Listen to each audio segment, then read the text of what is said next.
जय हिंद। इससे पिछली वीडियो में हमने क्लास 6 क्लास 7 का एससीईआरटी हिस्ट्री कंप्लीट कर दिया है। जो लोग उस वीडियो को नहीं देख रखे हैं, डिस्क्रिप्शन में लिंक है, अन्यथा आप हमारे चैनल पे जाकर वो वीडियो देख सकते हैं। तो क्लास 6 और क्लास 7 हमने कंप्लीट कर दिया है एससीईआरटी, बिहार एससीईआरटी हिस्ट्री।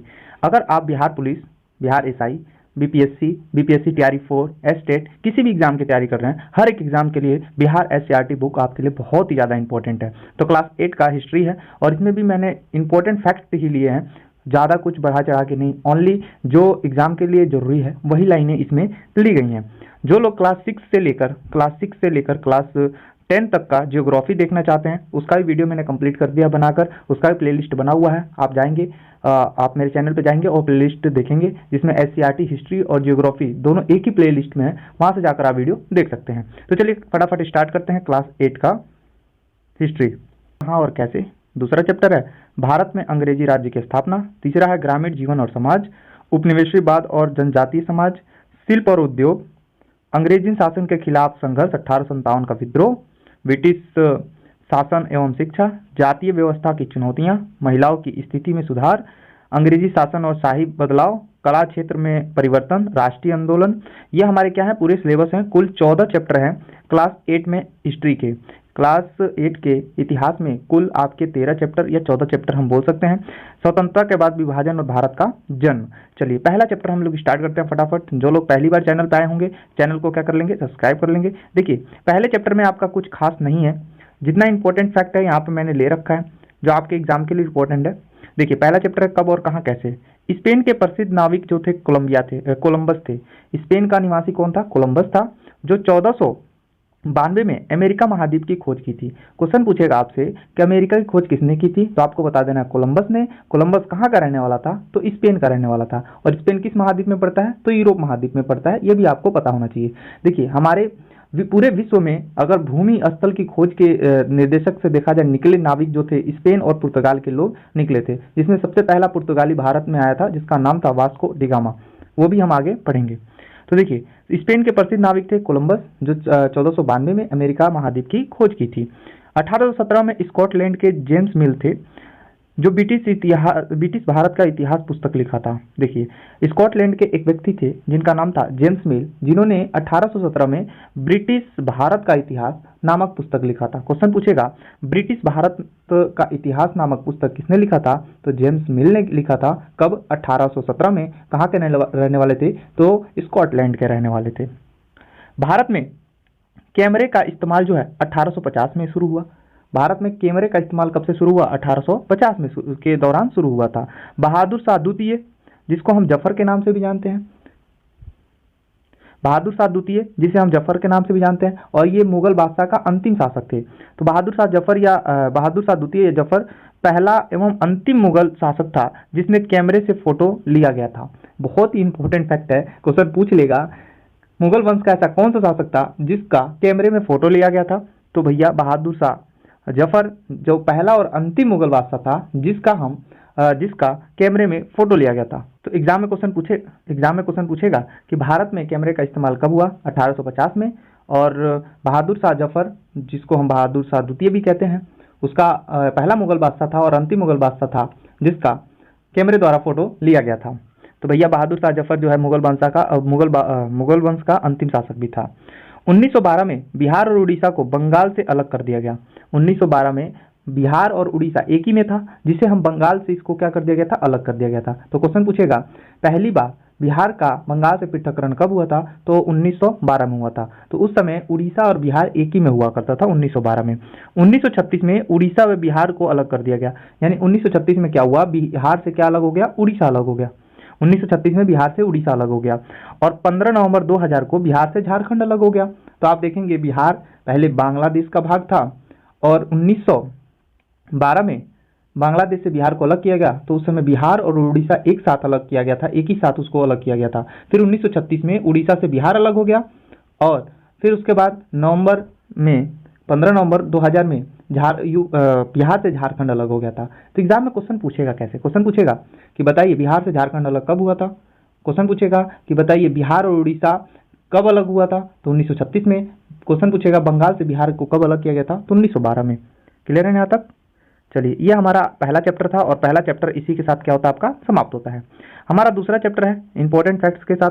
कह रहा भारत में अंग्रेजी राज्यों की स्थापना। तो पुर्तगाल नाविक वास्को डी गामा था जो 1498 में यूरोप होकर अफ्रीका का चक्कर लगाता हुआ केप ऑफ गुड होप के मार्ग से कालीकट बंदरगाह पर पहुंचा था। क्वेश्चन कैसे पूछेगा? पूछेगा कि भारत की खोज किसने की, तो आपको बता देना वास्को डी गामा ने। वास्को डी गामा कहाँ का निवासी था, कहाँ का नाविक था, तो पुर्तगाल का। ये भारत कब आया था? 1498 में आया था। कहाँ आया था? तो केरल के कालीकट बंदरगाह पर आया था। और ये किधर से आया था? तो ये यूरोप का रहने वाला था। पुर्तगाल जो है यूरोप में है, तो यूरोप से होते हुए अफ्रीका महाद्वीप का चक्कर लगाते हुए ये भारत पहुंचा था। एक रास्ता था जिस रास्ते का नाम था Cape of Good Hope. Cape of Good Hope, जिस रास्ते की खोज बार्थोलोमियो डियाज ने किया था। बार्थोलोमियो डियाज ने किया था। ये चीज आपको मालूम होना चाहिए। चलिए आगे बात करते हैं। 31 दिसंबर 1600 में इंग्लैंड के कुछ व्यापारियों ने लंदन में ईस्ट इंडिया कंपनी की स्थापना की। यानी कि क्वेश्चन पूछेगा ईस्ट इंडिया कंपनी की स्थापना कब हुई, तो 31 दिसंबर 1600 में। और इंग्लैंड के कुछ व्यापारी जो लोग थे मिलकर लंदन में ईस्ट इंडिया कंपनी की स्थापना की। ईस्ट मतलब होता है पूरब, यानी कि ये जो है पूरब में इंडिया में व्यापार करने के लिए जाएगी कंपनी। अब देखिए महारानी एलिजाबेथ थी। क्वेश्चन पूछेगा ईस्ट इंडिया कंपनी का स्थापना के समय इंग्लैंड की महारानी कौन थी, तो एलिजाबेथ थी। केवल इन्होंने 15 वर्षों का पूर्व देशों से भारत के साथ व्यापार करने का एकाधिकार दिया। महारानी एलिजाबेथ ने कहा कि ईस्ट इंडिया कंपनी अगर आप भारत में व्यापार करना चाहते हैं तो आपको हम 15 साल का एग्रीमेंट करके देते हैं कि आप भारत से 15 साल ही व्यापार कर सकते हैं। उसके बाद क्या हुआ? उसके बाद फ्रांसीसियों का प्रधान कार्यालय भारत के दक्षिणी पूर्वी तट पर पुडुचेरी में पहुंचा। यानी फ्रांसीसियों का जो प्रधान कार्यालय भारत के दक्षिणी पूर्वी तट पर पुडुचेरी में पहुंचा। अंग्रेजों का प्रमुख केंद्र जो फोर्ट सेंट जॉर्ज जो कि मद्रास में था। अंग्रेजों का जो प्रमुख केंद्र था मद्रास में, उसका नाम था Fort Saint George. Fort Saint George याद रहेगा। 1750 ईस्वी के आसपास कर्नाटक के उत्तराधिकार का संघर्ष शुरू हो गया। 1750 ईस्वी के आसपास कर्नाटक में उत्तराधिकार का संघर्ष शुरू हो गया, जिसमें फ्रांसीसी और अंग्रेज आमने सामने आ गए और अंग्रेज कर्नाटक में अपना नवाब बनाने में सफल रहे। क्वेश्चन पूछेगा कि कर्नाटक युद्ध किसके किसके बीच हुआ था, तो फ्रांसीसी और अंग्रेजों के बीच में हुआ था। और ये कर्नाटक का जो उत्तराधिकार के रूप में जो संघर्ष हुआ था, इसमें कौन जीता था, तो अंग्रेज जीत गए थे। बंगाल में पहली अंग्रेजी फैक्ट्री 1661 में हुगली नदी के किनारे जो है शुरू की गई थी। क्वेश्चन पूछेगा कि बंगाल में अंग्रेजों की पहली फैक्ट्री कहाँ स्थापित की गई, तो हुगली नदी के किनारे। कब? 1661 में। गोविंदपुरा, सुल्तानती और कालीकत, ये तीनों गांवों को मिलाकर कोलकाता कहा गया। यानी कि गोविंदपुरा हो गया, सुल्तानाती हो गया और कालीकत हो गया, कालीकात हो गया। ये सब बंगाल के ही क्या कहते हैं गांव थे। इन तीनों गांवों को मिला के कोलकाता बनाया गया। इस समय जो वर्तमान में कोलकाता देख रहे हैं ना, ये 3 गांव हुआ करते थे पहले। मुगल सम्राट फर्रुखसियर ने अंग्रेजों को 1717 में बिना कर दिए व्यापार की अनुमति दे दी। क्वेश्चन पूछेगा कि अंग्रेजों को बिना कर दिए व्यापार की अनुमति किसने दे दी, तो फर्रुखसियर ने दिया था। कब? 1717 में। तो 1717 में अंग्रेजों ने फर्रुखसियर को क्या किया भैया, फर्रुखसियर ने अंग्रेजों को 1717 में व्यापार करने की अनुमति दे दी थी। जून 1757 में मुर्शिदाबाद के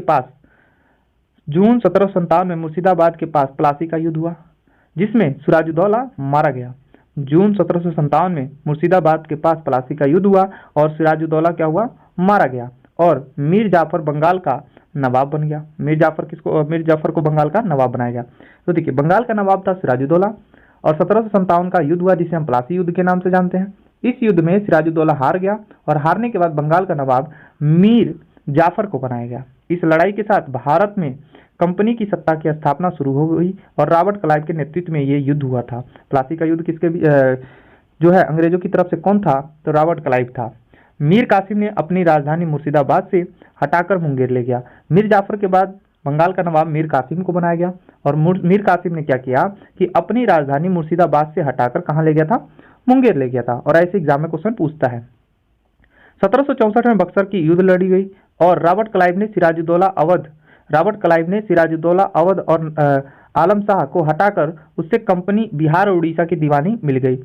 1764 में, यहाँ पे ध्यान दीजिएगा, 1764 में बक्सर का युद्ध हुआ था। 1764 में बक्सर का युद्ध हुआ था।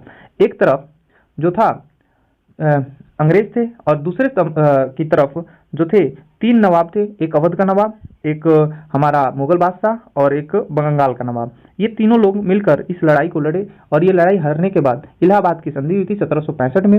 जिस संधि के तहत क्या हुआ कि इन कंपनियों से क्या किया गया, जो मुगल बादशाह जो था उससे क्या किया गया, शाह आलम जो मुगल बादशाह था, कौन था, शाह आलम था, जिससे जिससे क्या किया गया, बिहार और उड़ीसा और बंगाल की जो दीवानी है, दीवानी मतलब होता है कर, टैक्स लेना, वहां का जो कर लेना, वो अधिकार किसको दे दिया गया, अंग्रेजों को दे दिया गया था। और उस समय इलाहाबाद की संधि कौन किया था, तो रॉबर्ट क्लाइव ने किया था।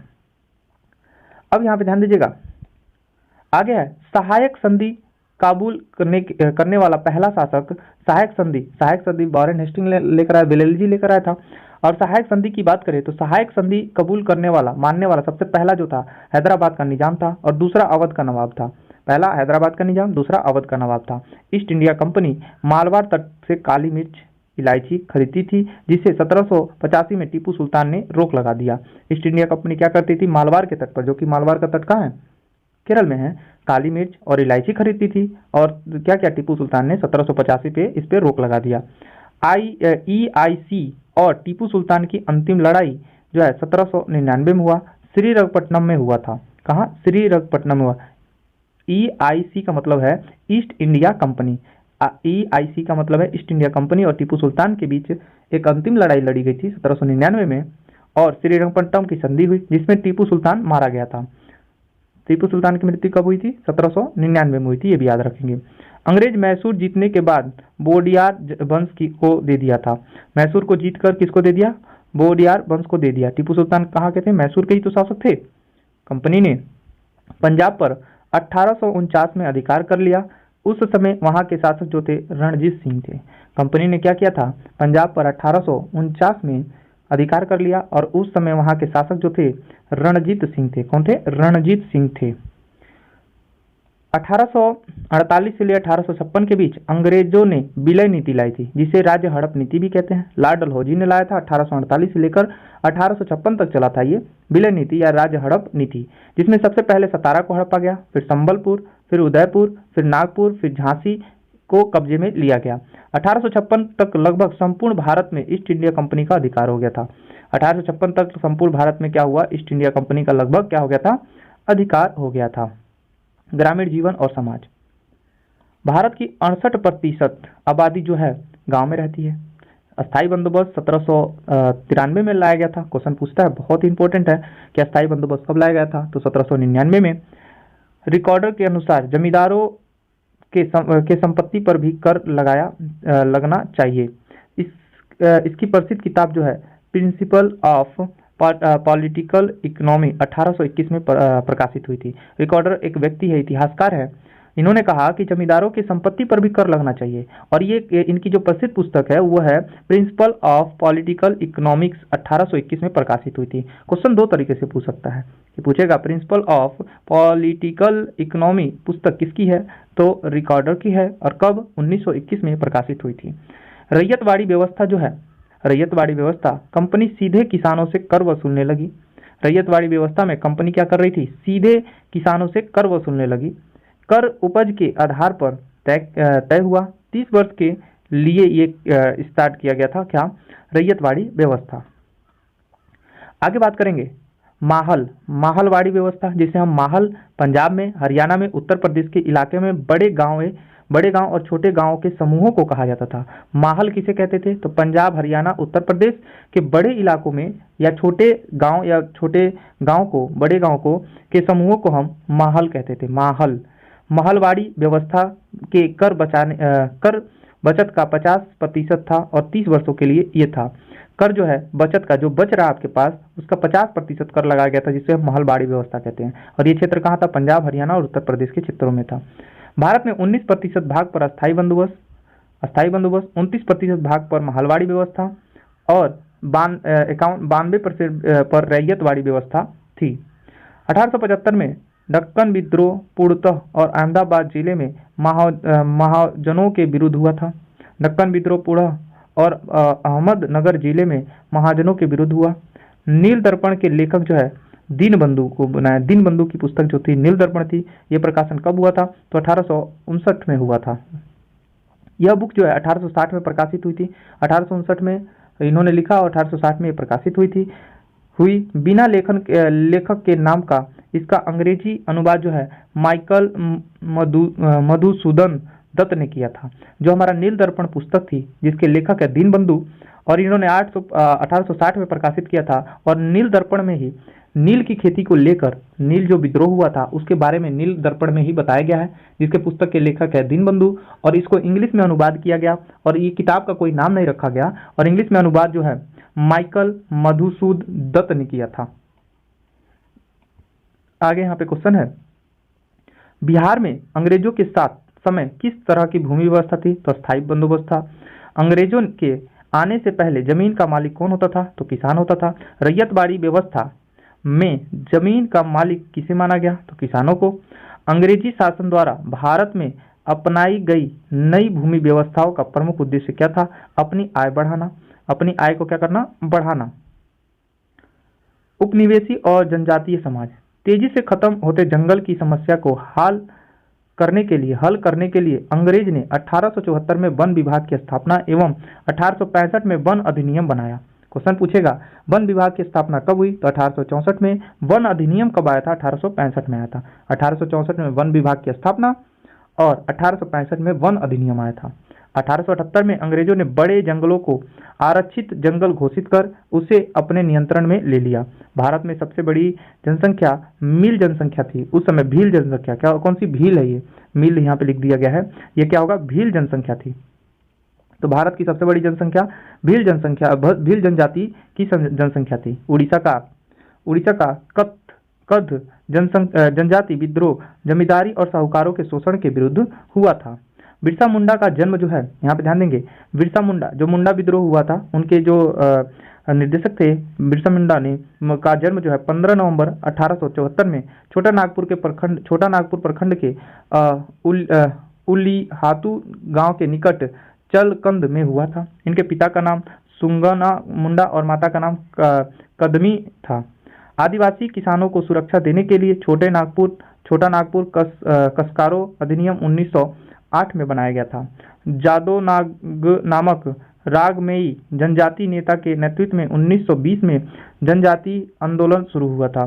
जेमेई, लियांगमेई, रांगमेई 3 नागा जनजाति मिलकर मणिपुर में जेलिया रांग आंदोलन की शुरुआत की थी। 1 दिसंबर 1963 में नागालैंड की स्थापना की गई। नागालैंड की स्थापना कब हुई थी? तो 1 दिसंबर 1963 में। दीपू किसे कहते हैं? तो गैर आदिवासी को दीपू कहते हैं। बिरसा मुंडा किस क्षेत्र के निवासी थे? तो छोटे नागपुर क्षेत्र के निवासी थे।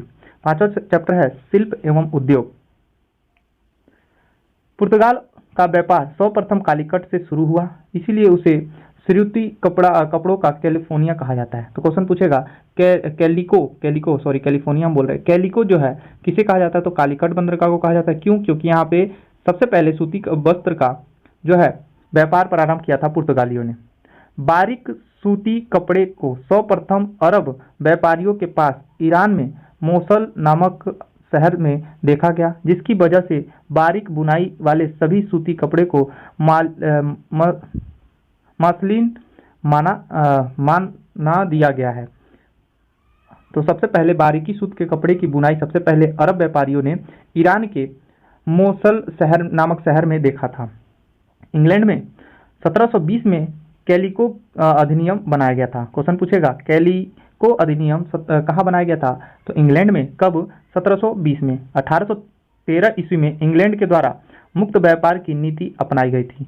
1813 में इंग्लैंड द्वारा मुक्त व्यापार की नीति अपनाई गई थी। 1854 में मुंबई में पहला सूती वस्त्र का कारखाना कावरसाजी नानाजी दाभारो नामक एक फारसी व्यापारी ने स्थापना किया था। तो क्वेश्चन पूछेगा सबसे पहले सूती मिल स्थापना कहाँ हुआ था? तो कोलकाता में हुआ था 1818 में, जो सफल नहीं हुआ। 1854 में जो है मुंबई वाला सफल हुआ था। 1880 ईस्वी तक पूरे भारत में 54 सूती कपड़ा मिल स्थापित हो चुके थे। 1855 में बंगाल के रिसरा में पहला जूट मिल स्थापन हुआ था 1855 में। 1906 में कोयला खनन उद्योग की शुरुआत हुई थी? 1907 में जमशेदजी टाटा द्वारा तत्कालीन बिहार के सांकची नामक, यानी कि जो झारखंड में है, जो है टाटा की स्थापना की गई। टिस्को की स्थापना की गई थी। 1927 में व्यापारिक हित के लिए federation of India chambers of commerce and industry FICC की स्थापना की गई थी। क्वेश्चन पूछेगा FICC की स्थापना कब की गई थी? 1927 में की गई थी। भारत में सूती कपड़ा का उद्योग का मुख्य केंद्र मुंबई, जबकि जूट और चाय का उद्योग का मुख्य केंद्र बंगाल था। सूती कपड़े का मुंबई और चाय और जूट के लिए बंगाल था। 1923 में सरकार ने दुर्घटना बीमा योजना शुरू की थी। क्वेश्चन पूछेगा दुर्घटना बीमा योजना कब शुरू की गई थी? तो 1923 में की गई थी। 1920 में मजदूरों के हितों के लिए all India trade union Congress की स्थापना हुई थी। 1920 में मजदूरों के हितों के लिए all India trade union Congress की स्थापना हुई थी। IFCC की स्थापना कब हुई? 1927 में। जूट उद्योग का प्रमुख केंद्र कहाँ है? बंगाल में। और चाय का भी कहाँ है? बंगाल में। कपास का कहाँ है? तो मुंबई में। AITUC की स्थापना 1920 में हुई थी। तो all India trade union Congress, इसका फुल फॉर्म है, जो 1920 में इसकी स्थापना हुई थी, मजदूरों के हित के लिए हुआ था। अंग्रेज शासन के खिलाफ संघर्ष 1857 का विद्रोह, बहुत ही इंपॉर्टेंट चैप्टर है। 1857 की क्रांति का तत्कालीन कारण जो था, चर्बी वाला कारतूस। 1856 में कानून बनाया गया था और भारतीय सैनिकों को युद्ध करने के लिए समुद्र पार जाना होगा। 1856 में कानून बना दिया गया एक, और बताया गया कि भारतीय सैनिकों को समुद्र पार जाकर युद्ध करना होगा। देखिए एक चीज मैं आपको बता दूं, ये जो SCRT है, हिस्ट्री का जो हम SCRT पढ़ रहे हैं, जो इसमें जितना फैक्ट दिया है उतना ही मैं बता रहा हूँ। अगर आप चाहते हैं कि मैं हिस्ट्री का अलग से क्लास लूँ जिसमें आपका NCERT, SCRT और प्लस हिस्ट्री के और भी जो इंपॉर्टेंट फैक्ट है वो भी कंप्लीट कराने के लिए, तो मैं जल्द ही वो भी क्लास स्टार्ट कर दूंगा, जो एक स्पेशल नोट्स होगा, बिल्कुल शॉर्ट नोट्स होगा। मैं एक बार उसको समझा दूंगा, उसको एक दो बार आप रिवीजन करेंगे, बहुत ही मजा आएगा, आपको चीज़ें अपने आप याद हो जाएंगी। क्लियर है? आप हमारे चैनल पर बार बार जाकर देख सकते हैं, प्लेलिस्ट बना हुआ है हर एक वीडियो का। 29 मार्च 1857 को बैरकपुर छावनी में 34वीं रेजिमेंट के एक व्यक्ति थे जिनका नाम था मंगल पांडे, राइफल लेने से इनकार कर दिया, राइफल चलाने से क्या कर दिया? इनकार कर दिया था। कब? 29 मार्च 1857 को। कहाँ के रहने वाले थे? बैरकपुर छावनी। बैरकपुर छावनी जो कि बंगाल में है। 34वें रेजिमेंट के थे। कौन? मंगल पांडे। क्वेश्चन पूछेगा मंगल पांडे कौथे रेजिमेंट के थे? 34वें रेजिमेंट के थे। और बैरकपुर छावनी से विद्रोह प्रारंभ किया था किन्होंने? मंगल पांडे ने। राइफल चलाने से मना कर दिया था 29 मार्च 1857 को। विद्रोह जो है 10 मई 1857 को मेरठ से शुरू हुआ था, पर शुरू विद्रोह जो है 10 मई 1857 को मेरठ से हुआ था और 11 मई को ये दिल्ली पहुंच गए। मेरठ की जितनी भी सेना थी वो सब लोग कहाँ? 11 मई को दिल्ली पहुंच गए। और दिल्ली पहुंचने के बाद क्या हुआ? मुगल बादशाह बहादुर शाह जफर को इस क्रांति का नेता चुना गया। मुगल बादशाह जो बहादुर शाह जफर है, ये मुगल वंश का अंतिम शासक है जिसको क्रांति का नेता चुना गया। दिल्ली का जो है इसको राजा घोषित कर दिया गया। बाद में अंग्रेजों ने बहादुर शाह जफर को बंदी बनाकर रंगून भेज दिया, जो म्यांमार की राजधानी रंगून है, यंगून बोलते हैं, वहां इसको भेज दिया गया बहादुर शाह जफर को बंदी बनाकर। और 1862 में वहीं इनकी मृत्यु हो गई थी बहादुर शाह जफर की।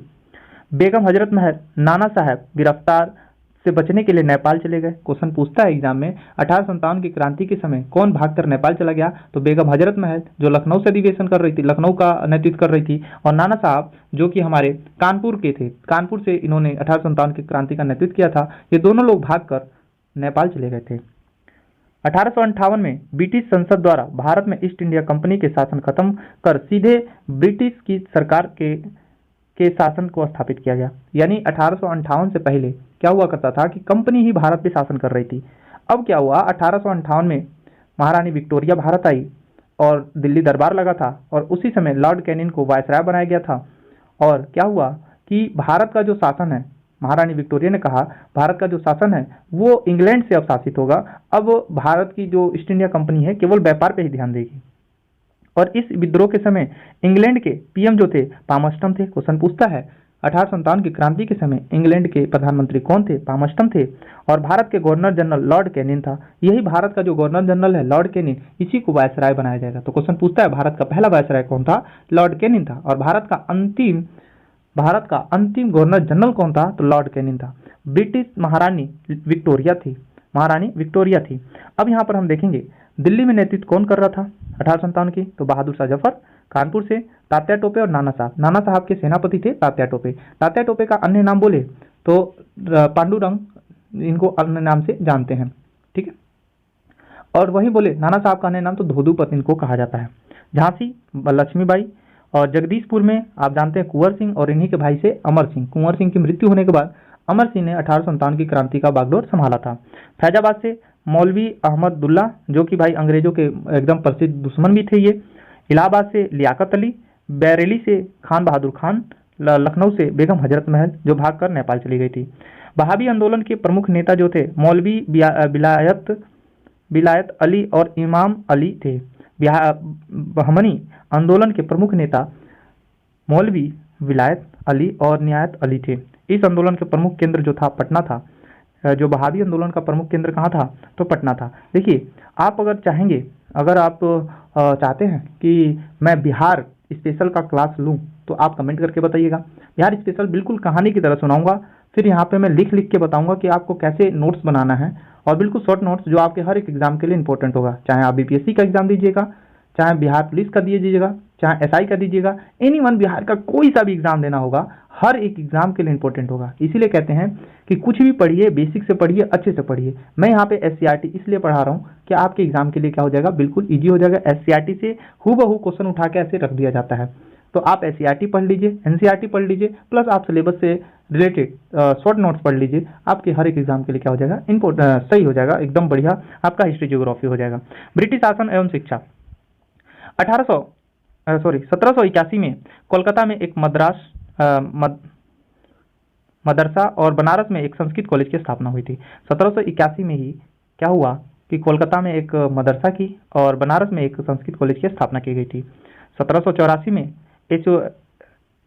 एशियाटिक सोसाइटी ऑफ बंगाल नामक संस्था की स्थापना हुई थी। एशियाटिक सोसाइटी ऑफ बंगाल नामक संस्था की स्थापना कब हुई थी? तो 1784 में हुई थी।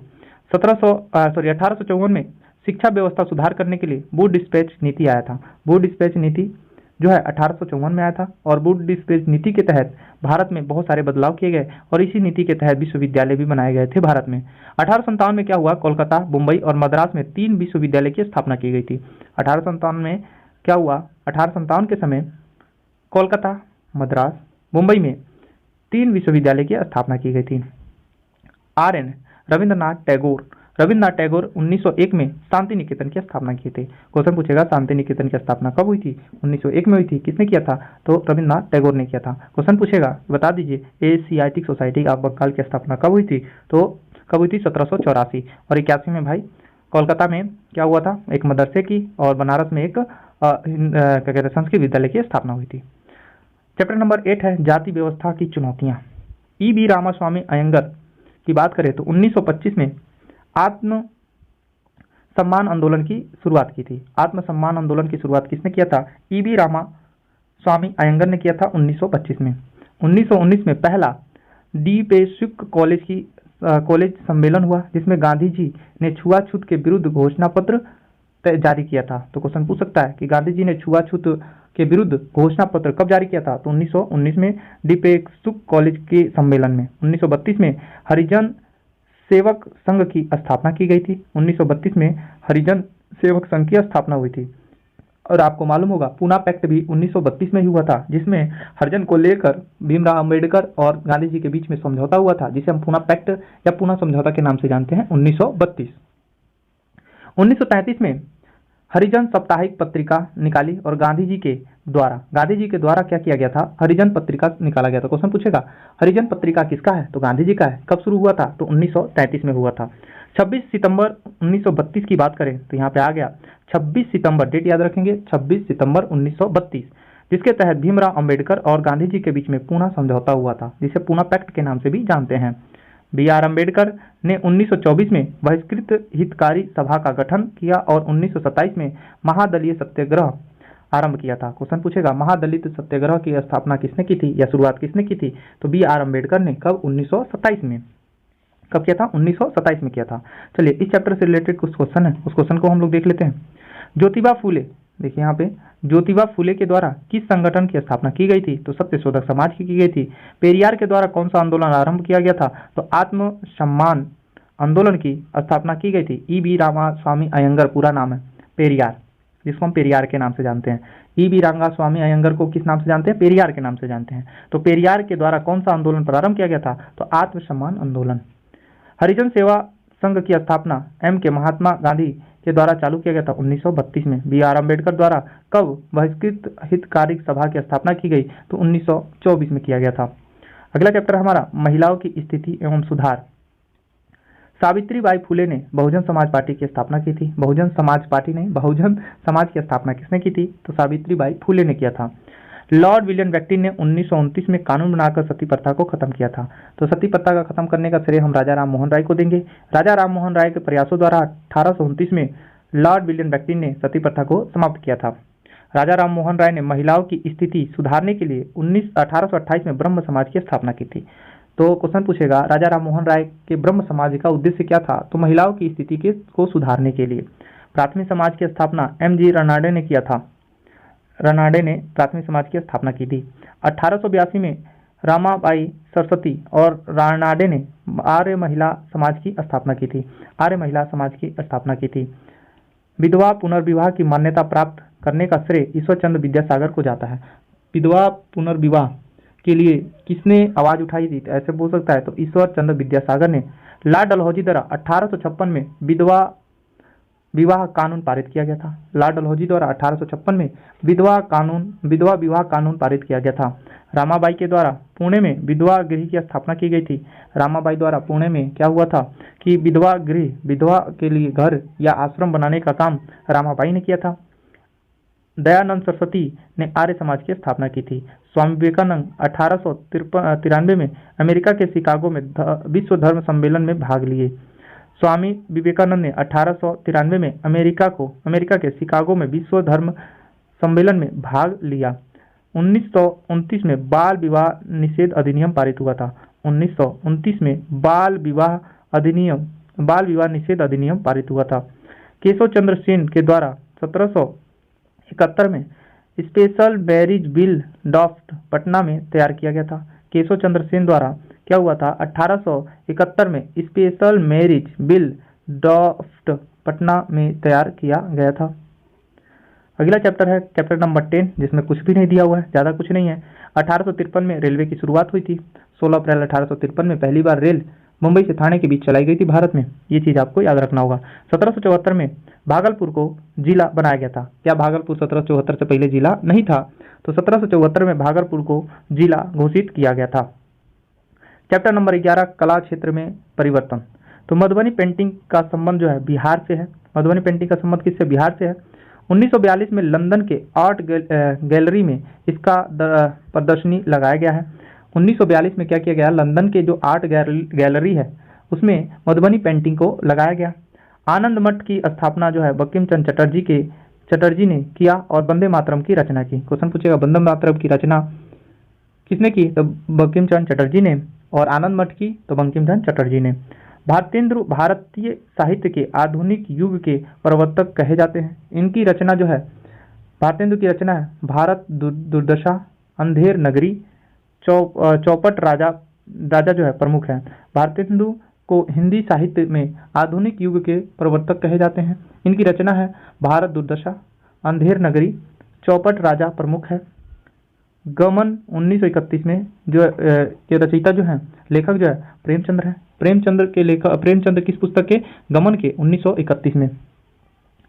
मौलाना अब्दुल कलाम आजाद ने अल हिलान एवं अल बलांग नामक उर्दू समाचार पत्र लिखे। मौलाना अब्दुल कलाम आजाद ने अल हिलान और अल बलांग नामक उर्दू समाचार पत्र लिखा था। तो ये याद रहेगा, अल हिलान और अल बलांग। ये पुस्तक जो है किसकी है? मौलाना अब्दुल कलाम आजाद की है। मोहम्मद इकबाल ने सारे जहां से अच्छा हिंदुस्तान हमारा ये नारा भी दिया और कविता भी लिखा था मोहम्मद इकबाल ने। चैप्टर नंबर 12, राष्ट्रीय आंदोलन 1885 से 1997। वर्नाकुलम प्रेस एक्ट जो है 1878 में लाया गया, जिसके द्वारा भारत के जितने भी प्रेस थे, जितने भी समाचार पत्र थे, उस पर प्रतिबंध लगाया गया और भारत के अखबारों पर प्रतिबंध लगाया गया था। 28 दिसंबर 1885 को आईएनसी भारतीय राष्ट्रीय कांग्रेस की स्थापना हुई थी। 28 दिसंबर 1885 में गोकुलदास कॉलेज में गोकुलदास तेजपाल संस्कृत विद्यालय था मुंबई में, वहीं पे क्या हुआ कि भारतीय राष्ट्रीय कांग्रेस की स्थापना 28 दिसंबर 1885 में की गई और उस समय 72 प्रतिनिधियों ने मिलकर इसकी स्थापना की थी। तिलक ने स्वराज्य मेरा जन्मसिद्ध अधिकार है नारा देते हुए नारा दिया था। कहाँ? लखनऊ अधिवेशन में। लखनऊ अधिवेशन में बाल गंगाधर तिलक ने यह नारा दिया कि स्वराज मेरा जन्मसिद्ध अधिकार है। बंगाल का विभाजन 1905 में किया गया था। 16 अक्टूबर 1905 को बंगाल में शोक दिवस मनाया गया। 16 अक्टूबर 1905 में बंगाल में क्या किया गया? शोक दिवस मनाया गया था। तो क्वेश्चन पूछ सकता है, तो याद रखेंगे 16 अक्टूबर 1905। मुस्लिम लीग की स्थापना कब हुई थी? तो 1906 में मुस्लिम लीग की स्थापना हुई थी। 1909 में मुसलमानों के लिए अलग निर्वाचन मंडल की स्थापना की गई थी। खुदीराम बोस ने मुजफ्फरपुर में जॉर्ज किंग फोर्ड्स की हत्या की, जिसे हम मुजफ्फरपुर बम कांड के नाम से जानते हैं। तो खुदीराम बोस ने और प्रफुल्ल चाकी, दो लोग थे, खुदीराम बोस, प्रफुल्ल चाकी, जिन्होंने मुजफ्फरपुर के जो जज थे, जिनका नाम था किंग्सफोर्ड, की हत्या करने का प्रयास किया, पर किंग्सफोर्ड की जगह पे प्रिंगल कैनेडी और बग्गी में बैठी थी, जिसे 30 अप्रैल 1908 में बम फेंक दिया गया खुदीराम बोस और प्रफुल्ल चाकी के द्वारा, जिसकी वजह से कैनेडी और उसकी बेटी मारी गई थी 30 अप्रैल 1908 में। 22 जून 1908 में कांग्रेस में 22 जून 1908 में केसरी यानी बाल गंगाधर तिलक की पुस्तक है केसरी में तिलक ने लिखा कि 1897 में पूना में प्लेग कमिश्नर रेनाल्ड की हत्या चापेकर बंधुओं ने की। यानी कि 22 जून 1908 की घटना है, जिसमें बाल गंगाधर तिलक की दो पत्रिका है, एक केसरी और एक का नाम है मराठी। तो केसरी पत्रिका में इन्होंने लिखा, केसरी पत्रिका जो मराठी भाषा में थी, और लिखा कि 1897 में पूना के जो प्लेग कमिश्नर थे उसको मार दिया गया। किसके द्वारा? चापेकर बंधुओं द्वारा मार दिया गया। गांधी जी जो है 1915 में जो है दक्षिण अफ्रीका से भारत लौटे थे महात्मा गांधी 1915 में। गांधी जी ने भारत में सत्याग्रह का पहला प्रयोग चंपारण में किया था, जिसे चंपारण सत्याग्रह कहते हैं। 1917 में चंपारण में 3 कठिया पद्धति थी। 3 कठिया मतलब 3 कट्ठा यानी 20 कट्ठा, जो 3 कट्ठिया जो है 20 कट्ठे में 3 कट्ठा जो है नील की खेती की जाती थी, जिसे हम 3 कट्ठिया पद्धति कहते हैं।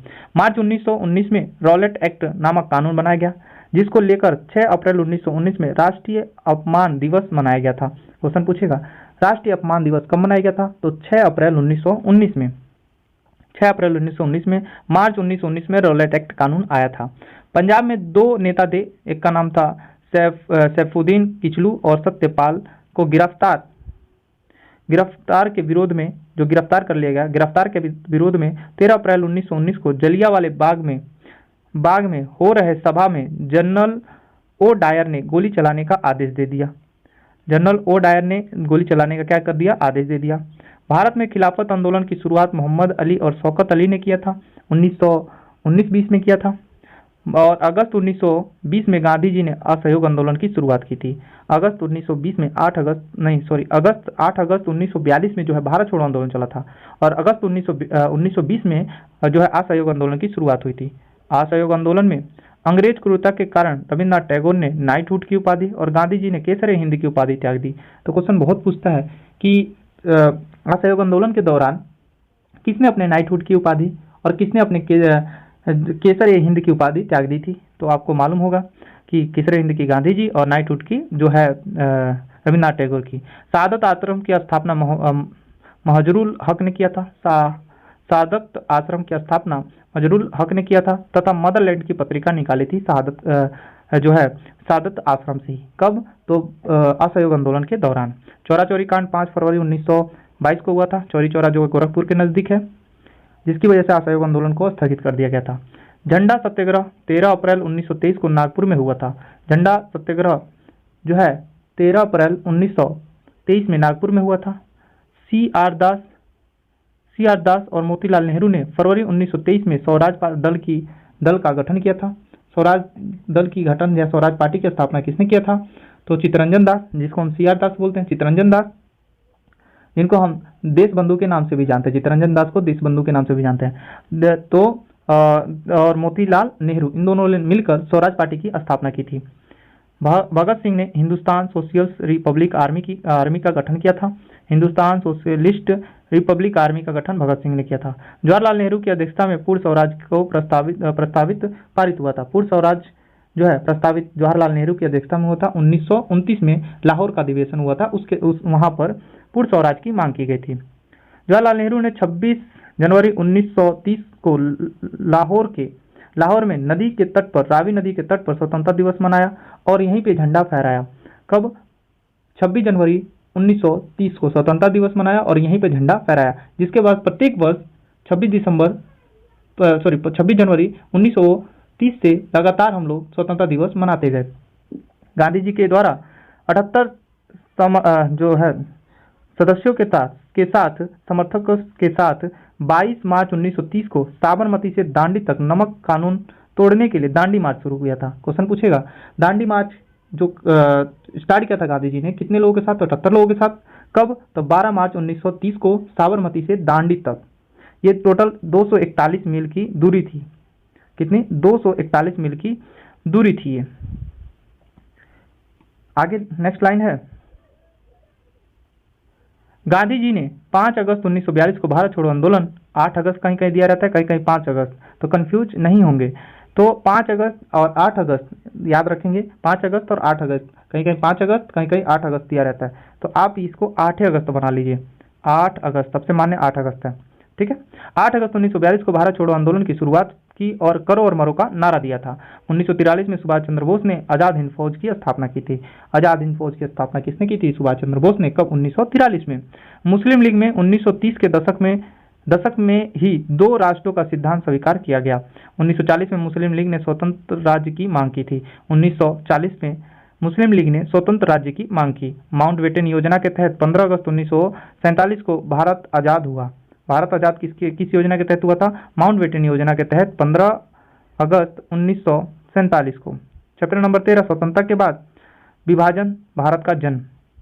1946 में संविधान सभा का आगाज हुआ, यानी कि जिसमें 300 प्रतिनिधि देश भर में चुने गए थे। संविधान के कुल भागों को 26 नवंबर 1949 को लागू किया गया।